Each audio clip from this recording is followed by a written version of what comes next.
എന്താണോ കോഴിക്കറിയാ? ഓ എന്താ? അല്ല, എന്നൊക്കെ പ്രായമുള്ള കോഴിയാണല്ലോ, കഴിക്കുന്ന മുമ്പ് ഒന്ന് ബഹുമാനിച്ചേക്കാന്ന് വിചാരിച്ചു. എന്റെ കാശ് നശിപ്പിക്കാൻ വേണ്ടി മാത്രം പറിച്ചു വിട്ടിരിക്കാണോ തന്നെ? ഇനി വല്ലതും ഉണ്ടോടോ നക്കാൻ? തന്നെ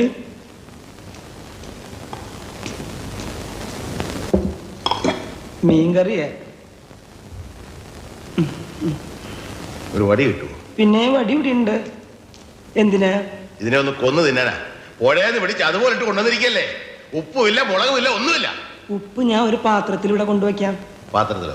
എന്നാ താൻ കാര്യം ചെയ്യും, ഒരു 10-15 പാത്രം ഈ ടേബിളെ നിരത്തി വെച്ചിട്ട് ഉപ്പ്, മുളക്, ഉള്ളി, ജീരകം, കരുവേപ്പില എല്ലാം ഇട്ട് വെച്ചാല് ഞാൻ എന്റെ പരുവത്തിനടുത്ത് കഴിച്ചോളാം. ഇനി മേല ഞാൻ അങ്ങനെ ചെയ്യാം. തന്നെയൊക്കെ തീറ്റിപ്പോരുന്ന എന്നെ വേണം പറയാൻ. തനിക്ക് പ്ലേറ്റ് ഒന്ന് കഴുകി വെച്ചു കൂടോ. കഴുകിയിട്ടുണ്ടല്ലോ. പച്ചവെള്ളത്തിലായി അല്ല, ചൂടുള്ളത്തില്.